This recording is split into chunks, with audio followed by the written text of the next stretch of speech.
statements that our brother here just made, that it's what I'm looking for. It's what the Lord has said, that He wants to start doing a deeper work, and that's deeper, just if you could comprehend what he was just sharing there. That are we really coming here? That's why people go to cult meetings, because it's just so unique and so different, and it's fun to be a part of something that's not the norm. A lot of people like to do that. But you don't dare want to be caught in that trap of coming here. It'd be better for you to go to some cult meeting. But you don't want to come and play around with God and His Word just because it's something unique and something different. You really don't. You want to because it's the Word of the living God. And it's a matter of life and death, whether you come and hear that Word or not. Because not all the time what we have to say around here is unique or different. Because sometimes we say things that other charismatics are saying, because it happens to be right. And some people try to go so overboard. This is what some of the charismatics have done, trying to be so unique and different. They've thrown away all their denominational teaching and dreamed up all types of doctrines of devils to be unique and to be different. But they're not scriptural. And people are participating in these meetings and going to things like that because they enjoy being a part of something that's at least that unique. Now, they don't want something that's too overboard, but get something a little bit different, and they'll go to that just because it's attractive to the ears and attractive to the eyes. But we want to only study these things because God commands us to study them, not because it happens to be what we feel like doing today, but because He commands us to study these things, to show ourselves approved unto Him. Well, we're going to be finishing up on this first page of the outline this evening, which is still some introductory material, but it will lead us right into main section, our first section here. You see on page 2, creation, 3 different positions to hold: atheistic evolutionism, theistic evolutionism, or fiat creationism. So we'll go through each one of those 3 things: atheistic evolutionism, then theistic. Then we'll wrap up with some conclusions on evolutionism. Then we'll go on into fiat creationism, which deals with the first 2 chapters of Genesis and the creative account that takes place on those various days. So before we'll actually get into creation, and especially the first thing there, atheistic evolutionism, we're going to start talking this evening some about the subject of evolution or evolutionism. Just 2 different forms of the word, but they mean the same thing. And look at a history of Christian thought regarding evolution. What we've seen, first of all, we'll look at some things concerning what the secular society and sphere of humanity has to say about evolution and evolutionism. But then basically we want to look at a history of what Christians have thought concerning evolution, taking us from the middle of the 19th century all the way up here to where we are towards the end of the 20th century, a little over a 150-year period or 100-year period there, to trace some thoughts concerning what Christians have had to say about evolution. Now, I suppose that we would all agree.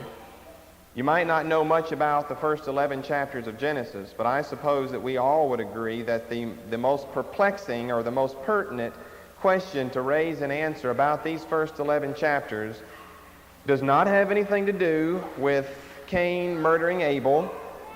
It doesn't have anything to do with the Table of Nations. It doesn't have anything to do with Noah's blessing on Shem and Japheth, his curse on Ham. It doesn't really have anything to do with Noah and his ark. The one question that everyone's most concerned about these 11 chapters is the subject of creation. And that's why we've titled the whole thing Creation, because that's the most important thing. As I'll show you theologically over in the book of Hebrews, that's the most important thing to start off with. Once a person is a Christian, to start off with and understand is to understand that you are created and that you are made in the image of God. And of course, the counterpart for creationism is obviously evolutionism. And you don't hear a lot, you don't read a lot in the papers, people fighting over the Table of Nations, trying to find out who Mizraim is there. We told you who Mizraim was there the other night. Or who Kittim is, or Ham, or all the people. You don't find people arguing over that. And in the secular world, you don't even find them arguing over Noah and his ark. Now, once we get into Christian circles, they're arguing over Noah, his ark, the extent of the flood. But what are most people concerned about? It's creation versus evolutionism. That's the main thing that they're concerned about. Now, this had its primary thrust with a book published in 1859 by Charles Darwin, known as On the Origin of Species, published right at the very beginning of the Civil War. Now, that's not what caused the Civil War. It's caused a lot of wars since then. But Harriet Beecher Stowe's Uncle Tom's Cabin is what caused the Civil War. And that's not an exaggeration. That's really true. One of the initial sparks, it was a book, but it wasn't Charles Darwin's book. It was Harriet Beecher Stowe's book on Uncle Tom's Cabin, concerning the underground railroad, the slave trade, and the pros and cons of slavery. But this is not when evolution began, but this is when evolution received its primary thrust. Now, there's probably not a person in here, probably even most of your children have heard of the name Charles Darwin. Now, that's remarkable that they've heard of someone that lived that long ago. All he did was write a book. He wasn't a president. He wasn't Napoleon's grandson or anything like that. He was the grandson of Erasmus Darwin, who believed a lot of this that he taught his grandson Charles Darwin before Charles Darwin ever had any idea of these things. Don't think that he was just sitting on his bedside and a demon revealed all this to him. You can trace this all the way back to people like Aristotle, back in several centuries before Christ. The Greek philosopher Aristotle was already beginning to conjure up some ideas about evolutionism, how it appeared that there were smaller species that evidently had evolved into larger species over a period of time. But nonetheless, regardless of what we've seen earlier than this, the primary thrust given to the whole movement of evolutionism, and it wasn't really a movement before this, it was just a thought within some people's minds that, I might add, people kept to themselves. Because for too long, remember, the Catholic Church, the Romish Church, had ruled the whole world, the whole civilized world. And they did believe in creation. And so you certainly didn't want to go around saying that you evolved from a monkey, because people would begin to think that's about how much sense you had.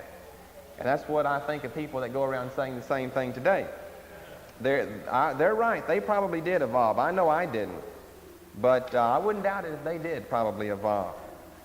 And you look at some pictures of these fellas, I've said it before, Darwin kind of looks like an ape to me if you look at him. He really does. He looks like a brutish beast. And I wouldn't doubt that he evolved. Now, I hope no one's taking me seriously on those statements. Got to watch out what you say, because some people, they just swallow everything hook, line, and sinker. But anyway, this is the book that gave the primary thrust to this whole movement. Now, we wouldn't even have to be dealing with these messages against evolution if this book hadn't been written. That's how important that book is. On the Origin of Species, 1859, by Darwin. Now, he had studied to be in the ministry. He was a divinity student. In seminary, in college, studying to be in the ministry. Of course, you know he dropped out finally and his major problem was with the Old Testament. Is the reason he dropped out of seminary in his divinity studies. He said that what he could see in the Old Testament, all these stories and what appeared to be legends, was no more than the national folklore of the Hindu religion. He said, that's about what it reminds me of. So again, we see the importance of the Old Testament. That's what threw Darwin for a loop and a loss in his life. Seeing all these stories about a snake talking to people and an ass talking to a man, and of course no one could in his right mind believe things actually happened like that. So he relegated all this to no more than a folklore of the Hindus. This is one of the positions we studied in OT Intro, that it's merely the national literature of the Hebrews. Just like the Hindus would have their literature, then the Hebrews would have theirs, and theirs included things like this God who made a whole world and everything in 6 days and rested on the seventh day, and commanded us to rest on the seventh day. And Darwin couldn't swallow things like that. So he dropped out of college, working on his degree for the ministry, went into botany and biology, and as a result has become one of the most famous names in biology, probably the most famous name in biology and anthropology that's ever existed. Now, I want to read you a couple of quotes here. The first one from John T. Bonner, B-O-N-N-E-R, who, this was made several decades ago, right after the Darwinian Centennial Celebration at the University of Chicago in 1959. But J.T. Bonner at that time was one of the country's leading evolutionists, and he had this to say several decades ago. All biologists, I think, would agree that evolution is the largest and most encompassing theme of them all. That is, all themes in science. The largest and most encompassing theme is the theme of evolution. When Darwin published his book, it created a tremendous sensation. It seemed to be the key for which the whole world was waiting. In the 100 years since the publication of On the Origin of Species, our opinion of Darwin has never been as high as it is now, 100 years after his book. And he said, we've never liked the fellow more. We've never thought more highly of his book than we think now. And this was written in the early 1960s. A quote from another man, and this is the one that is really interesting to see what secular society has to say. You stop your average man or woman on the street, and they're going to tell you they believe in evolution because the only evidence they've seen, which is a pseudo-spurious evidence, but it's the only evidence they've seen because Christians haven't presented any true teaching from the first 11 chapters of Genesis, is that of your secular scientists, and it's overwhelming. And I would have to admit, if I didn't know the Bible and they could show me, we were watching a TV program the other night. It was on monkeys and apes. And turned that on to watch that, and those are fascinating creatures. It showed them, they walked right up to a little ledge. I forget what particular kind they were. It wasn't a chimpanzee, it was some type of ape. And he walked up to a ledge and decided to sit down, and he looked at the ledge, make sure it was clean, and he sat down on it. And he put both of his hands, put them right up on his knees, just like you'd see a man sitting there resting the hands on the knees.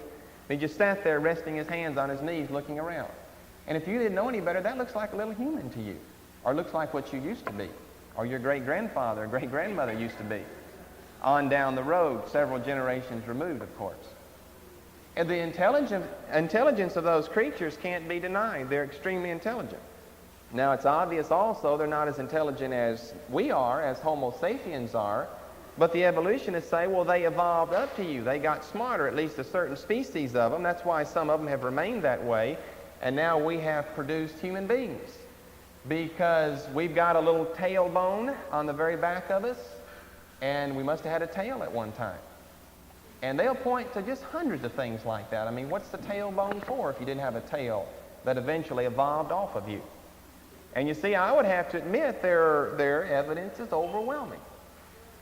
Now, I don't cherish the thought of thinking I used to be a monkey, but that's not the point.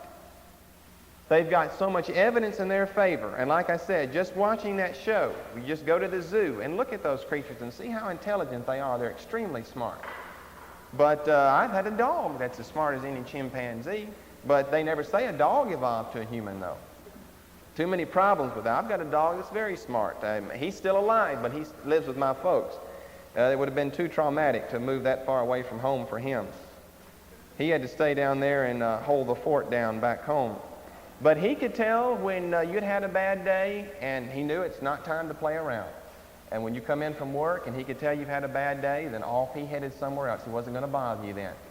And if you're upset about something, he'd jump on you, knock you on the floor, and lick your face all over to try to soothe your emotions a little bit. He knew what was going on in you.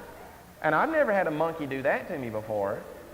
But he was very intelligent. But no evolutionists ever say that dogs evolved into humans.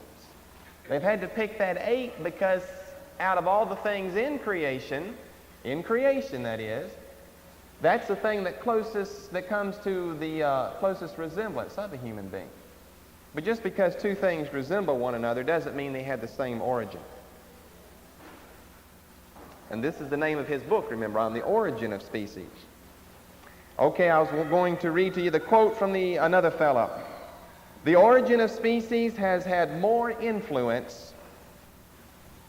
You ought to write this down. This is so good. The Origin of Species has had more influence on Western culture than any other book of modern times. Western culture, of course, meaning Europe, Western Europe and the Americas. That's generally spoken of as the West. Your Oriental countries are the East. So the Origin of Species has had more influence on Western culture than on any other book of modern times. Evolution is the greatest single unifying principle in all of biology. Evolution is the greatest single unifying principle in all of biology. Now, this is just a few quotes from some leading men. And if you pose to be educated, especially if you pose to be an intellectual, then you stand a great risk of ridicule to even dare presumptuously suggest that the first 11 chapters of Genesis may be taken prima facie, right at the first reading, for what you see. That you can actually take them for what they say literally. Now, an intellectual doesn't want to be caught in a place like that. And this is why we have all of our intellectuals, with very few exceptions, almost all of our intellectuals believing in some form, whether it's Darwinian evolution, neo-Darwinian evolution, some form of evolution, all of them are believing in, and you see everyone aspires to be an intellectual, and those that don't make it want to at least pretend that they're an intellectual, so they're going to believe the same things that the intellectual believes. And that's why even your common man, and generally it's your common man that's got more sense than your intellectual, but now your common men have been suckered, if I can use that word, into the same trap of believing in evolutionism because they don't want to be looked down upon. Now, by the turn of this century, bringing it down to a level even closer to home, practically all of your universities, both your secular ones and your Christian ones, by the turn of this university in the first 2 or 3 ensuing decades, were teaching evolution as a fact, no longer as a theory. Now, whenever Charles Darwin first published his book, he published this with the assumption that this is a biological scientific theory. And so most of us have heard of it in the past, at least, as the theory of evolution. But this has not always been the case, and to a large degree it's not the case today as far as what people think. Sometimes you'll hear people calling it the theory of evolution just because they don't want to come on too strong and say it's a fact now. But a lot of people are saying that. And by the turn of this century, that's what was being taught in the colleges, that's what was being taught in the Christian colleges. Now, you know, of course, I went to a secular college, and that's, of course, all I got. That's all I expected to get there. But the thing about it is, this is now filtered on down to the high schools. It's filtered down to junior high schools. It's all the way down to kindergarten today, where some form of evolution is being taught. It'll show the little kiddies a dinosaur and cavemen of the Stone Age culture beating up on him, grunting and groaning and things like that. And I remember, friends, I remember pictures of that in books long before they should ever have been trying to indoctrinate me and things like that. Because after all, that was supposed to be a scientific theory for the intellectuals to work out. And I was way too young. I don't know how many of you heard it in school, but you were way too young for them to try to already indoctrinate you with these things. Now, whenever I was in college, I expected to get things like that. And I had astronomy teachers and biology teachers, and every one of them believed in evolution. But I couldn't blame them. I'd expect they believed in evolution because all of them were lost. But the sad story is I went to a Christian, and not just that, a Southern Baptist, junior high school, junior high school and high school. And I mean, it was a first class, Southern Baptist high school, junior high school, a large high school in Memphis. And the sad story there was that about half of the teachers, and that's being conservative, 60, 70% of the teachers there were not even saved at our school. We had Bible classes, but you see, they got in there simply because they didn't want to put up with the hassle that you have to out there in the public school system. They don't want to be beat up by people. And I don't know if that happens as much up north as it does in the south, but I remember one time when I was still back in, well, I must have been in the 5th or 6th grade, and I was going to, of course, a public school then, and it was back, I don't know what year that would have been. It must have been back in the early 70s where we had all this racial upheaval. And we just had, it was all you could do to even go to school. I was terrified to go to school. And most of my teachers were terrified to go to school too, because there was so much of a threat out on your life. And I was walking with, well, one day everything just erupted in the cafeteria. We ate with the high school and everything here. And I had some friends sitting at a table beside me, a building, about 3 or 4 times this size, the cafeteria where we all ate. And, of course, it was the racial upheaval between the blacks and the whites. I'm not saying who was right or who was wrong. That's just a fact of the matter. It was the blacks and the whites fighting. And that particular afternoon, whenever we were having lunch together, someone threw a fork, and I saw it come right across the cafeteria and stuck a black fella, threw it, white fella, and stuck him right there in the eye. And outside at that time, you heard a lot of gunshots, and it wasn't the police. It was the kids that had the guns with them. And I had a best friend that lived, well, he lived catty-cornered behind me. I lived just a block or 2 from the school. And he was one of them out in that fight, too. And they were shooting guns at each other and slinging chains at each other. And you know back then how the black people wore the big, what do you call those, what do you call the thing? Yeah, platforms, those big platform shoes. You got a huge platform on the bottom of it, you know. You know what I'm talking about? I mean, just the sole would be about that much. When you got to the heel, it would be about like that. And, of course, they were taking those things off, beating the white fellas over the head. And my friend got his head all slashed up by one of those stacks. That's what they were called, stacks. I don't know. Did you not know what stacks are? That's what they're called down south. Maybe they're called platforms up here. That's what the black people call them? Yeah. Well, white people do? Well, I'm not criticizing now blacks or whites, but that's the type of shoes they chose to wear, were those stacks. And they really beat up. But I had a friend, we saw all that taking place in the cafeteria and finally decided to get up and get out of there in a hurry before we got caught in there. It was a big 2-story high school. We walked out, someone over a balcony. We walked under that balcony. I'll never forget it. I remember looking up, and as soon as I looked up, it was too late to holler. Here was a Coke bottle coming down. And it hit my friend right on the top of his head and split his head wide open. And blood just spurted everywhere then. That glass went all down inside his head. And I saw the fellow that did it, but as soon as he dropped it, he took off running. And I saw all that in a split second. And we had to get him into the office and get him to the emergency room. But anyway, that's why you've got these people in the Christian schools, your teachers. They don't want to put up with all that stuff, but they're not Christians in there. But they shouldn't have been in a Southern Baptist high school, though. I mean, you could be in maybe a Lutheran or Episcopalian, but not a Southern Baptist high school. And I had the teacher that taught me biology and chemistry and physics. It was a woman. She taught all 3 of those classes all the way up to physics in my senior year, believed in evolution. Now, because of the stand that the school and its policy and creed had, she couldn't come right out and start teaching evolution. But any time I remember something would get pinned down in that area, she would let it out that it would have been impossible for man to have originated supernaturally, miraculously, several thousand years ago. And of course, her problem was there's been too much evidence presented by the scientists to the world at large, the world in general, and society to the contrary of what Christians might believe. So this is why I can say that it's been filtered down all the way through grade school, down through kindergarten practically by now.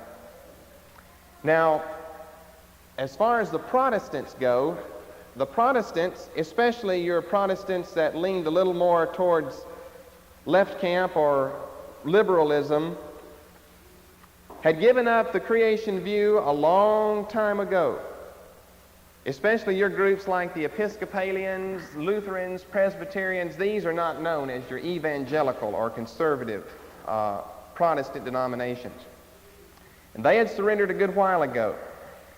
And it's just been during our time, not that long ago, where you've got your more conservative groups, like your Methodists and Congregationalists, your Baptists, even some of your Pentecostal churches, that have begun to surrender some of their former teaching on the subject of creation in favor of the theory of evolution. Now, what's interesting is that the Catholics held on to the biblical view long after the Protestants gave it up, back before this century began. Here's one quote from a Catholic professor of anthropology at the Catholic University in Washington. Now, I'm going to show you something here in a moment. It's been 30 years ago now since the Catholics have given up what they formerly believed. This one's already given it up, but here's a Catholic professor now in anthropology at the Catholic University in Washington. And I just jotted down some statements from remarks that he made. Is then evolution fact or fancy? There are the facts of change, the facts of variability of organic forms, and there is the undeniable fact of the great antiquity of some simple forms. Unless one wants to go back to the days of the special creationists, these facts must be interpreted in some such way as was indicated above. Now, you might not know it, but that's what we are, special creationists. We believe in special creation. That's what they call us, special creationists. So he says, unless we want to go back to the days of the special creationists, and I don't have a date for this. This was said, I think, 10 or 15 years ago by this particular professor. And he's already seeing the days of the special creationists as being a long time before him. He says, the weight of evidence at this time seems to favor such an explanation. And he means an explanation in favor of evolution. Now, I want to show you, though, you former Catholics might not have known this, but in an encyclical known as the Humani Generis, an encyclical in the Romish Church is, well, it's a letter that the Pope sends out to bishops. It's not sent out to the church at large. It's sent out to bishops. It's known as an encyclical. And in an encyclical by Pope Pius XII, known as Humani Generis, concerning, of course, you can tell what it is, the origin of humans, 1950, you see this is 30 years ago. This is what he had to say. We will permit the belief and the teaching of evolution in the church so long as the spiritual dignity of man is upheld. Now, this is summing up what Pope Pius XII said in his encyclical in 1950. We will permit the belief and the teaching of evolution in the church so long as the spiritual dignity of man was upheld. Now, that's coded over, as all famous statements are. They have to be coded over so they're ambiguous. But do you see what he's trying to get across there? Now, he's not gone as far as some Protestants have there. He said we permit the belief, the teaching of evolution in the church as long as the spiritual dignity of man is upheld. What he's saying there is we don't believe that man evolved from anything else. We have to hold to the spiritual dignity of man, and by that he means that man was created in the image of God. Now, the Catholics have gone further, of course, since then, but this was 30 years ago. But everything else that we see in the world, he says, will certainly allow evolution to come into play with everything else. All your types of animals, all your species that you see. In other words, what he's saying is we'll accept what Darwin has had to say in his theories as long as we don't tamper with man. Now, Pius, and where he got a name Pius, I'll never know. But Pius had enough sense then to realize that he couldn't throw out, not yet anyway, he couldn't throw out the spiritual dignity of man because Genesis chapter 1 and 2 is too clear and too plain on saying that man is a special creation and he's made in the image of God. And although it says of the other animals that they were made body, soul, and spirit, the one distinguishing factor was that it never says of any other form of creation besides man, and of course including woman, that they or it has been made in the image of God. And that's what distinguishes, basically what distinguishes man from other forms of life. You have plant life with unconscious life. You have animals with conscious life, but you have humans with self-conscious life. And that's where we're differing with animals.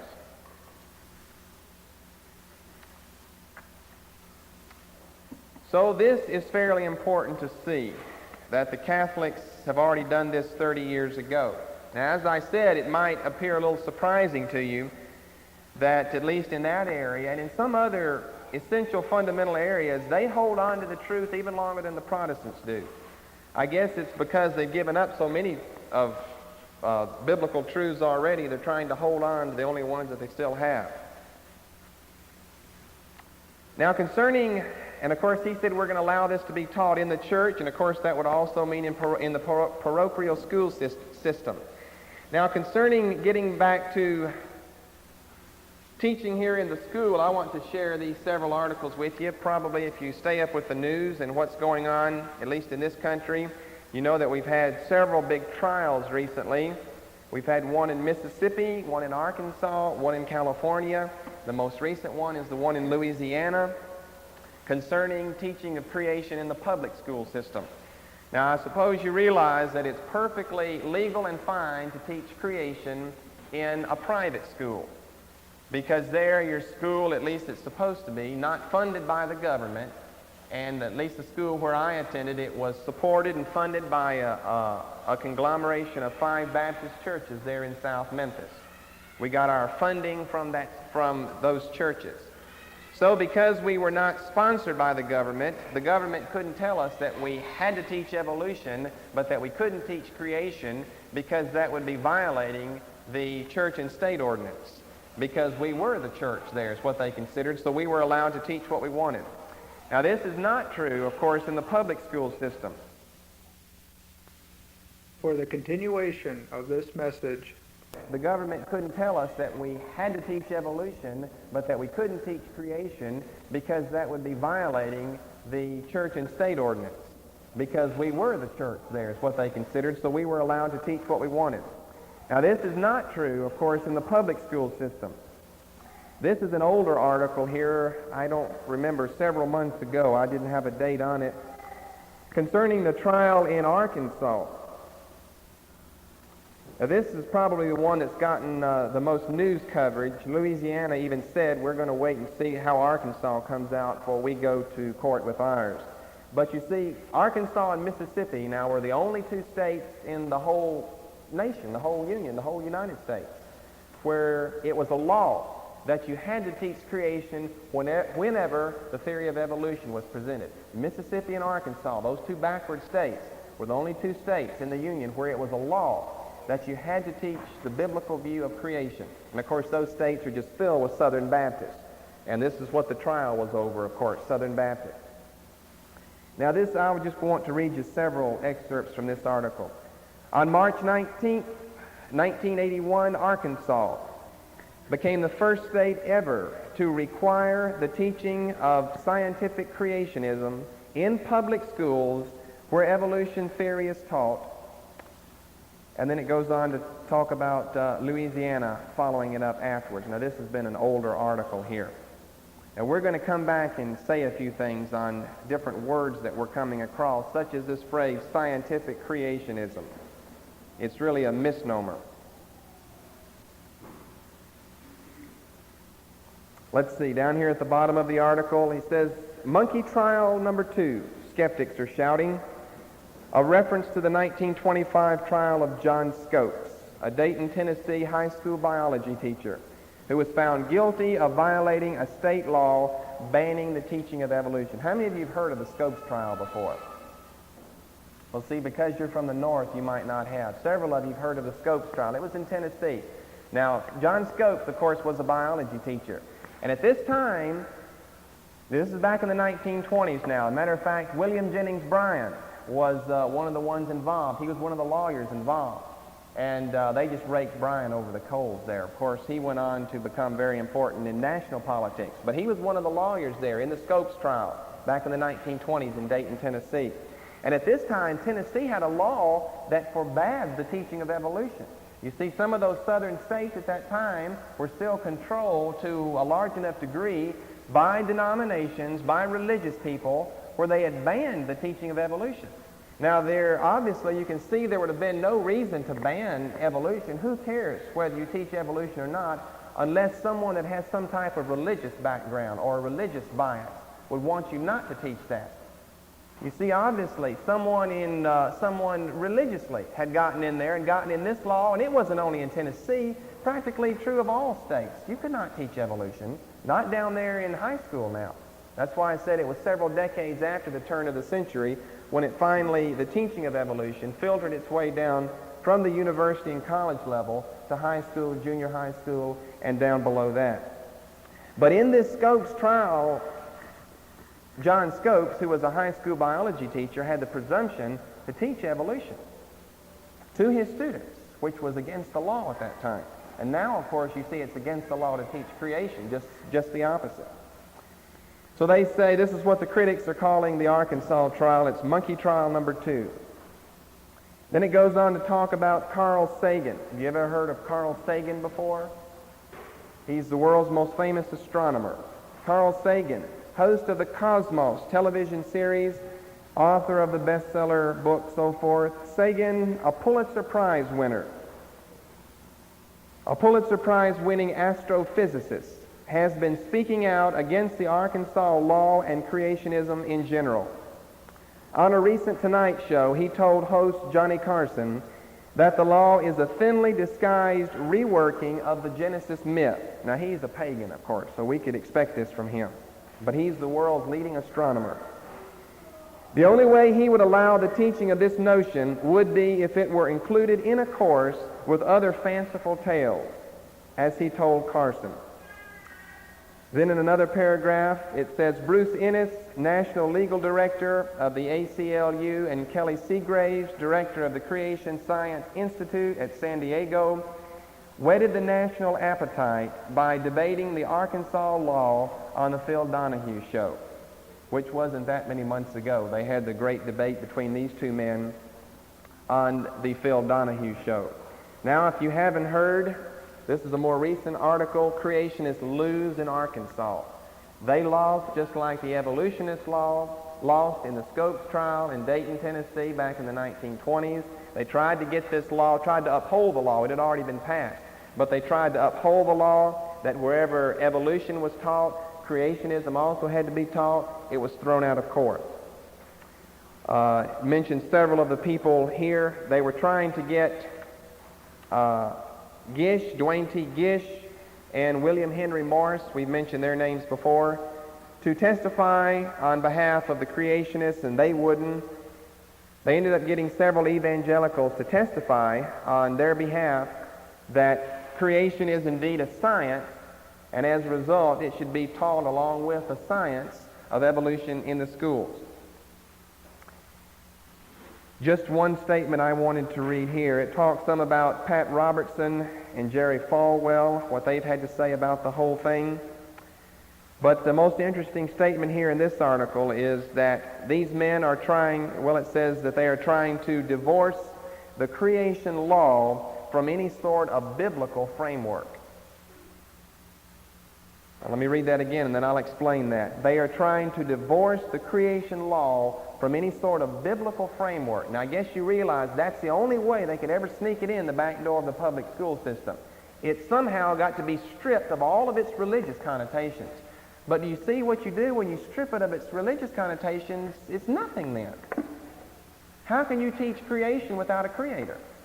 And that's just what the judge argues here, or what the judge is saying. He was even in on it. He was on the evolutionist side. And he said this is no more than a rewording of the first 2 chapters of Genesis. And he said you can't teach creation without teaching a creator behind it. He's exactly right. And you can't do that. But what are these numbskull evangelicals in there fighting on behalf, supposedly defending the faith?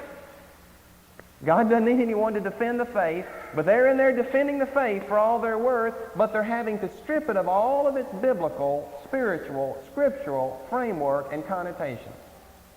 And when you do that, you end up with nothing.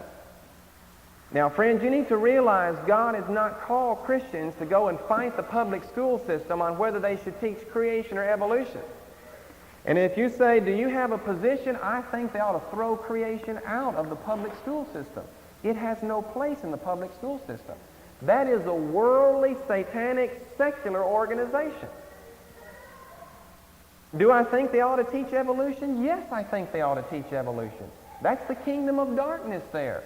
I'd be a fool to think otherwise. But you've got mothers, Christian mothers, bless their hearts, that want to go and write their teachers letters and fight in the PTA. Oh, don't teach my children those things. They're going to teach them to them anyway, friends. It's your responsibility to teach them the biblical account. That's your responsibility. It's not even my responsibility, really. It's your responsibility if you're the parent and you've got children. But you say, do you think they ought to teach it? What's my opinion? Just gave you my opinion. Certainly they ought to teach evolution. No, they shouldn't teach creation in there. I don't want people teaching it that don't even know anything what they're talking about. They'd be lost people teaching creation in the first place, friends. You see how ridiculous that is? Trying to fight the school system all on behalf of your little beloved angelic kiddies. You don't want them deceived into believing that they came, or that you came really, from apes. And they came from you. They know they didn't come from an ape. But if their grandparents are dead, where did you come from then? Well, that's your responsibility to tell them that they had grandparents and they looked like you and they weren't furry all over. And that their great-grandparents were the same thing. But I'm a little amused. It's the same people that want to get out there and put God's man in office, and he's going to get put there anyway, and he doesn't need any help getting there anyway.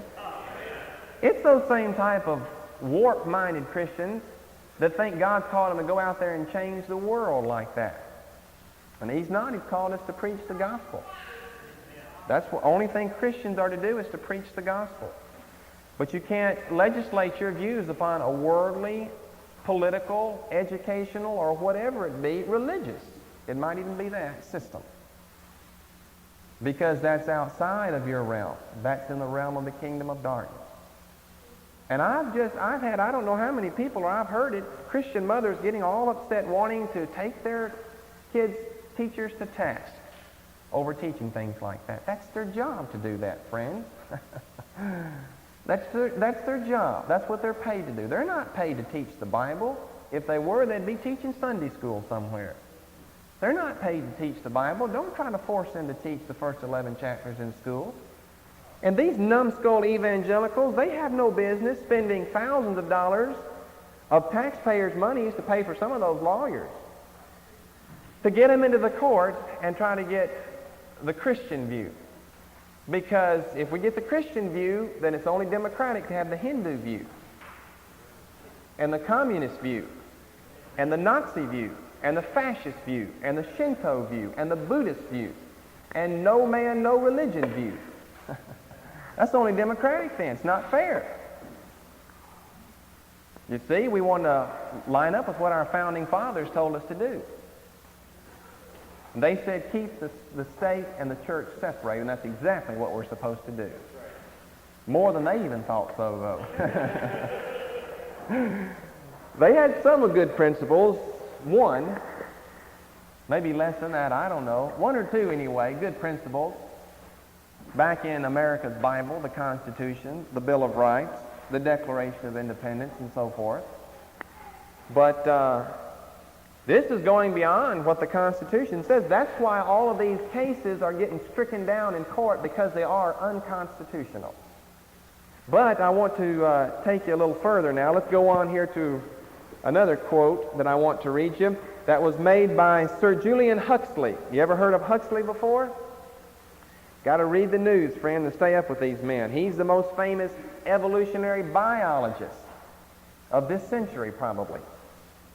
Sir Julian Huxley. This is what he had to say in 1959 at the Darwinian Centennial Celebration. Now remember, in 1859, Darwin published his book. So this is the Centennial Celebration for Darwinian and the publication of his book on the origin of species in 1959. Now there was a whole host of speakers here. Charles Darwin III, Charles Darwin's grandson, was one on the panel speaking at this place. He was a leading naturalist, and what else was he a specialist in? Population, concerning population explosion and distribution. Charles Darwin III, Darwin's grandson, was very famous in this area. See if I could remember someone else that was on that panel. Adlai Stevenson, do you remember who that was? He was an ambassador to the United Nations from this country. He was on that panel. Now, he wasn't ambassador at that time. That was later. And several other very well-known important people were all on this panel of individuals paying homage to their god, Charles Darwin. The very first statement, whenever they opened up the meeting, was made by Sir Julian Huxley. Now, of course, you can tell he's British with the Sir on the front there. The first point to make, and this is a quote from what he said, real short sentence. The first point to make about Darwin's theory is that it is no longer a theory, but a fact. Made by the leading evolutionary biologist the world of his day. The first point to make about Darwin's theory is that it is no longer a theory, but a fact. And you see, this is about where we are now in the churches of our day and among Christian ranks of our day. It's no longer considered a theory. People are talking about the fact of evolution. And of course, we see that for the most part, evolutionists refuse. There are a few evolutionists that are kind and generous and lion-hearted and want to at least give a creationist his time, allotted time in the public school system. But of course, for the most part, evolutionists don't want to give any time whatsoever to the creationist view of the first 11 chapters of Genesis, or I could say of the origin of man, on one basis, and that's because belief in creation is not scientific. In other words, creationism is not scientific. It's religious. Now, you got to follow me to understand this. This is why the evolutionists basically don't want to give any time to the creationists. It's because what the creationists would be teaching would not be scientific at all. It would be religious. And I'm glad that's their position, because I've got something to say about that. What is a definition of science? That ought to be where we should start, to see if their claim here is justified, that creation is not a science. What is science then? What is the definition? All right, let me give you a definition of what just science is. An Oxford Dictionary definition of what science is. Science is a branch of study which is concerned with either a connected body of demonstrated truths, I'll come back and do it again, or with observed facts, systematically classified and more or less colligated by being brought under general laws, already passed you, and which includes trustworthy methods for the discovery of new truths within its own domain.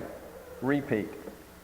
A branch of study which is concerned with either a connected body of demonstrated truths or with observed facts, systematically classified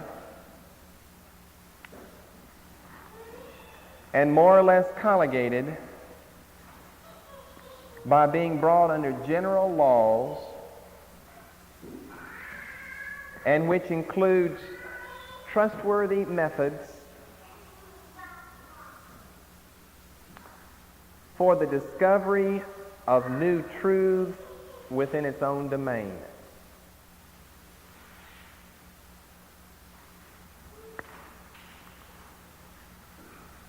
Now, it has to be that long to say what science is. Well, let's look at this definition then. Repeat it again. A branch of study which is concerned with either a connected body of demonstrated truths or with observed facts, systematically classified and more or less colligated by being brought under general laws, and which includes trustworthy methods for the discovery of new truths within its own domain. The discovery of new truths within its own domain.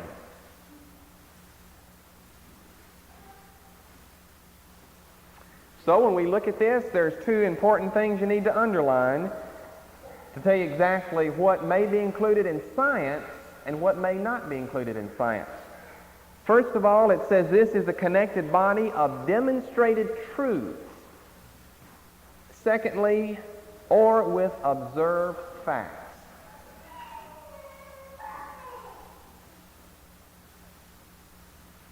Now, what about creation? Can we demonstrate creation? No. Can't duplicate that all over again.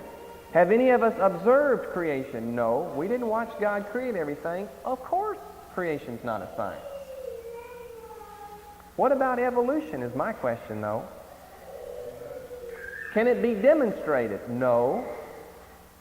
Do we have any observed facts? Did anyone actually observe someone being transformed from a monkey into a human? No. It fails on the same two accounts that creation fails in failing to be a science. So what that amounts to, see, our claim is creationism, that's a religious, spiritual belief. Certainly is. What's evolution? What do you think it is? It's a religious belief. It's the exact same thing. It hypes people up sometimes. It can't be proved, and they pay homage to it, just like the Islam people pay homage to Mohammed, Mecca and Medina. It's never been demonstrated. It has never been observed. Consequently, it cannot be classified as a science. In other words, evolution is on the same footing as far as the secular world is concerned with creation, because both of them are a religion. Both of them are a philosophy. That's all it is. It's a philosophy. It's a religion. It can't be demonstrated, it can't be proved, and it certainly can't be observed. Now, they don't even like you to bring up, see, these men are scientists that teach us these things. Scientists. But the very definition of science tells us you scientists can't believe in what you're saying as a science. You can believe it as a religion, but you can't believe it as a science because it's not a science. And they don't like you to bring up their own definition by which they are called scientists. And I mentioned the term earlier, so we want to mention this term, creation science. This is what it's called today. We're in the creation science movement. There's no such thing as a creation science movement because creation is not a science. It is simply not a science for the points I just gave you there. It can't be observed. It can't be demonstrated at all. It's past. It's done. It's over with. And it's something you have to believe by faith now. Evolution, it's past. It's done. It's over with. You have to believe it by faith. You have to believe it by faith. Faith is the substance of things hoped for, the evidence of things not seen. That's what faith is. And since they've never seen evolution, if they believe it, that's their faith speaking. But it's not their knowledge. It's not their science speaking. It's their faith speaking. They say, I believe in evolution. No, I can't prove it to you. I can't prove creation to you, but I believe it. He says, you can't prove creation to me, and this is what he should say, and I can't prove evolution to you, but I believe with all my heart, though. And I'd say, brother, you're going to hell, but praise the Lord. At least you're honest, and you told me you believe that with all your heart. Don't tell me, though, that it's been proved or observed or demonstrated before, because that's not true. And the evolutionists know this themselves, as we'll be just destroying that theory as we go along the next several months on evolution. Easy to destroy that theory. We'll leave it in shreds by the time we get through. And it doesn't take a whole lot of education, because I don't have just a whole lot, just enough, but not a whole lot, though. Now, I want to show you a drawing that I saw somewhere that I thought was rather interesting, because this is exactly where the evolutionists are. And I don't mind making mockery of them, since they like to do the same thing to us. And after all, the Bible says, do unto others as they do unto you. We learned that in the sermon, I think. Didn't we learn that somewhere? No, I think it says, do unto them before they do unto you. We're going to do it to them anyway. Just don't tell them.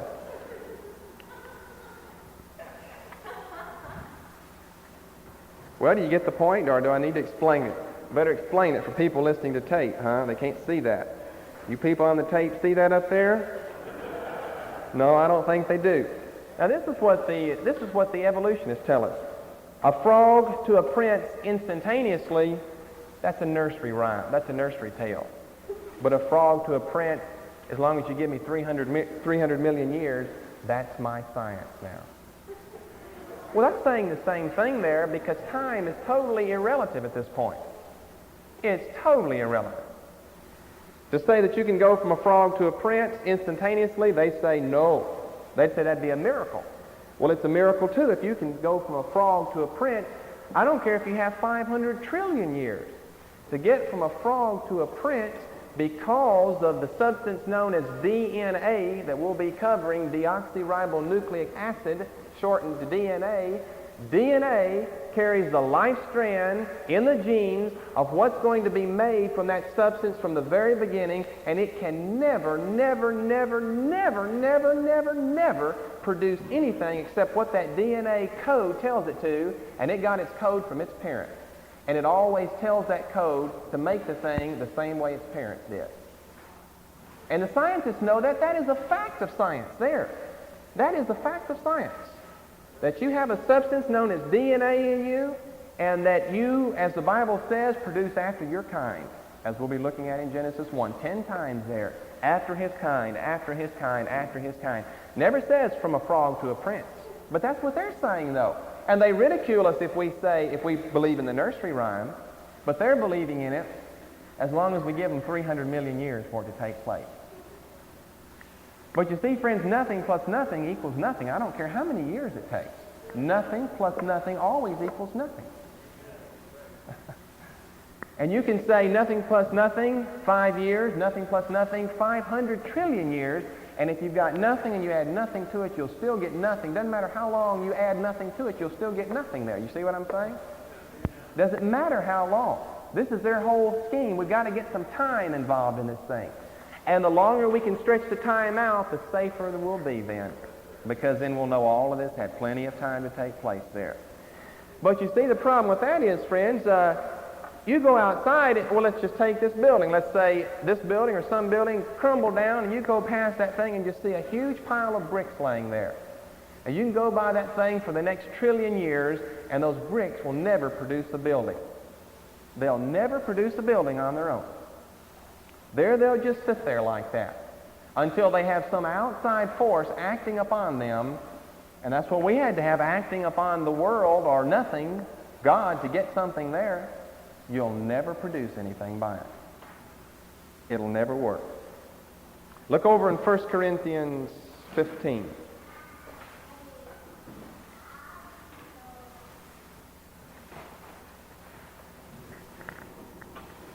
1 Corinthians 15, the first 4 verses here, to show you the theological significance of the creation account, of the biblical record. The significance theologically is that you're not a Christian if you don't believe in creation spontaneously and miraculously. Moreover, brethren, I declare unto you the gospel which I preached unto you, which also ye have received, and wherein ye stand, by which also ye are saved, if ye keep in memory what I preached unto you, unless ye have believed in vain. For I delivered unto you first of all that which I also received, how that Christ died for our sins according to the Scriptures. Now, the point I'm going to make here is that each one of these things Paul is mentioning, he always says these things took place according to the Scriptures.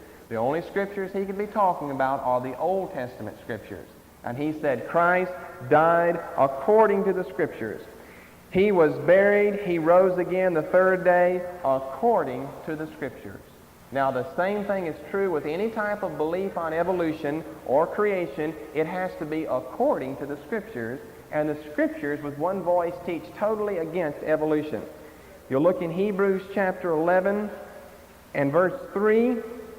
In all the things that Paul could have started with in explaining to us what faith is all about, he said the first thing you've got to have faith about is that the worlds were framed by the Word of God.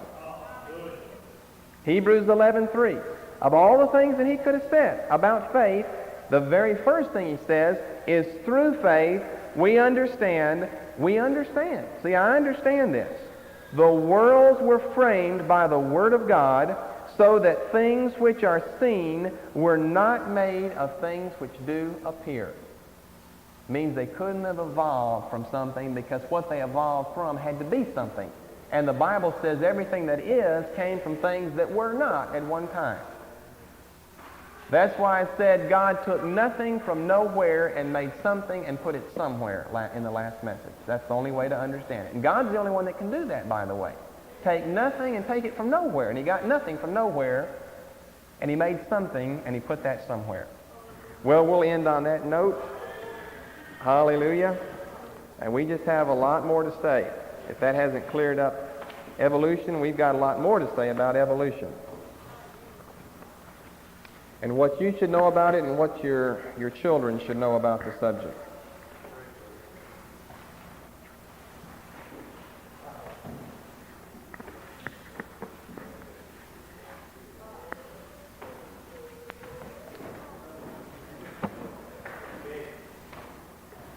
Hallelujah. That's right, brother.